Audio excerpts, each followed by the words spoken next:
नमस्कार साथियों। कल का दिन यानी 4 जून 2024 का दिन कई मामलों में ऐतिहासिक रहा, क्योंकि 10 साल के बाद देश में गठबंधन की सरकार की यहां पर वापसी हुई है।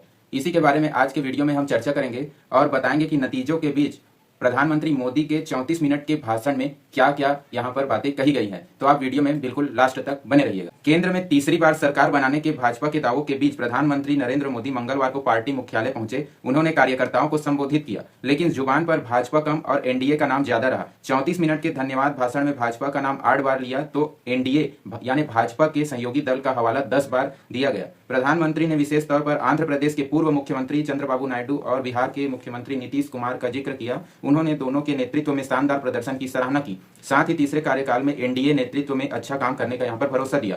दरअसल 2014 और 2019 में अपने दम पर सरकार बनाने वाली भाजपा इस बार बहुमत से दूर है। पार्टी 240 सीट के करीब सिमटती दिख रही है, यानी बहुमत से 30-32 सीट कम। चंद्रबाबू नायडू की टीडीपी 15 सीटों के साथ दूसरी और नीतीश कुमार की जेडीयू यानी जनता दल यूनाइटेड 12 सीटों के साथ तीसरी सबसे बड़ी पार्टी बन गई है। प्रधानमंत्री के भाषण से ठीक 1.5 घंटे पहले कांग्रेस अध्यक्ष मल्लिकार्जुन खड़गे और राहुल गांधी ने प्रेस कॉन्फ्रेंस की थी। दोनों ने सरकार बनाने के लिए टीडीपी और जेडीयू से समर्थन के सवाल पर इनकार नहीं किया था। खड़गे ने तो यहां तक कहा कि अभी सब यही बता दूंगा तो मोदी जी अलर्ट हो जाएंगे। प्रधानमंत्री नरेंद्र मोदी ने चुनाव आयोग पर भी टिप्पणी की है। मोदी बोले, ये 140 करोड़ भारतीयों की जीत है। मैं आज देश के चुनाव आयोग का भी अभिनंदन करूंगा। चुनाव आयोग ने दुनिया का सबसे बड़ा चुनाव इतनी कुशलता से संपन्न कराया। करीब 100 करोड़ मतदाता, 1 करोड़ मतदान कर्मी, 11 लाख बूथ। इतनी प्रचंड गर्मी में कर्मियों ने अपने दायित्व को बखूबी निभाया।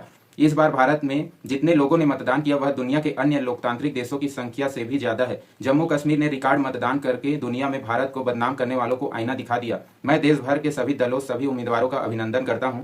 सभी की भागीदारी के बिना लोकतंत्र की सफलता संभव नहीं है।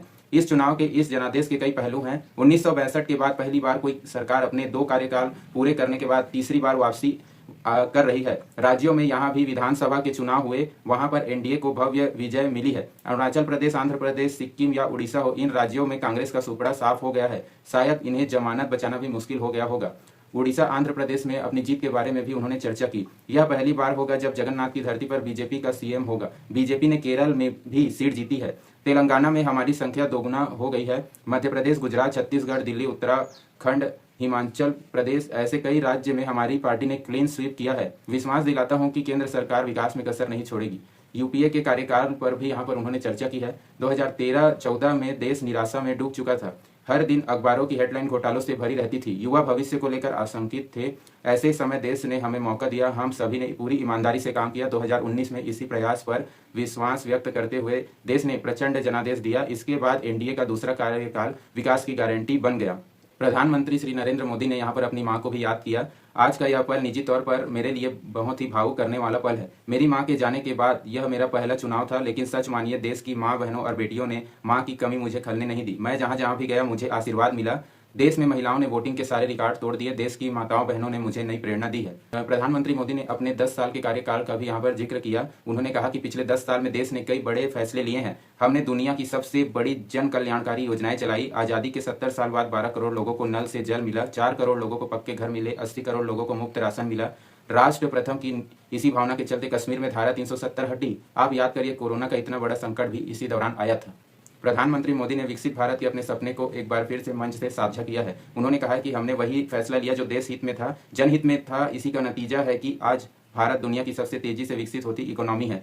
राष्ट्र प्रथम की यह भावना भारत को आत्मनिर्भर बनाएगी। हमारे सामने एक महान संकल्प है। विकसित भारत का संकल्प लगातार तीसरी बार जनता का आशीर्वाद हमारा हौसला बढ़ाता है। बीजेपी की जीत पर उन्होंने कहा कि हमारे विरोधी एकजुट होकर भी उतनी सीट नहीं जीत पाए जितने अकेले बीजेपी ने जीती है। बीजेपी के कार्यकर्ताओं को कहना चाहूंगा कि आपकी मेहनत, आपका पसीना ये मोदी की निरंतर काम करने की प्रेरणा देता है। अगर आप 10 घंटे काम करेंगे तो मोदी 18 घंटे काम करेगा। आप 2 कदम चलेंगे तो मोदी 4 कदम चलेगा। हम मिलकर चलेंगे तो देश आगे बढ़ता रहेगा। बीजेपी के दफ्तर पहुंचने से पहले पीएम ने एक्स सोशल मीडिया पर पोस्ट किया। उन्होंने लिखा, जनता ने लगातार तीसरी बार एनडीए पर भरोसा जताया है। यह भारत के इतिहास में एक ऐतिहासिक उपलब्धि है। उन्होंने लिखा, मैं इस स्नेह के लिए जनता जनार्दन को नमन करता हूं और उन्हें विश्वास दिलाता हूं कि हम जनता की आकांक्षाओं को पूरा करने के लिए पिछले दशक में किए गए अच्छे कार्यों को जारी रखेंगे। मैं अपने सभी कार्यकर्ताओं को उनकी कड़ी मेहनत के लिए सलाम करता हूँ। शब्द कभी भी उनके असाधारण प्रयासों के साथ न्याय नहीं कर सकता। तो ये कुछ बातें उन्होंने एनडीए की जीत के बाद कार्यकर्ताओं को संबोधित करते हुए उन्होंने कही है। लेकिन आपको सही सही बता दूं कि अभी जो सरकार बनाने की राह है वो इतनी भी आसान नहीं है, क्योंकि मार्जिन बहुत कम है। 272 सीटें चाहिए सरकार बनाने के लिए, और इस बार देश ने किसी भी एक पार्टी विशेष को यहाँ पर पूर्ण बहुमत नहीं दिया है। तो आगे इस विषय पर जो भी घटनाएं होंगी हम इसी चैनल पर आपसे साझा करेंगे, तो आप निश्चित रूप से इस चैनल को सब्सक्राइब जरूर कर लीजिएगा। बहुत बहुत धन्यवाद।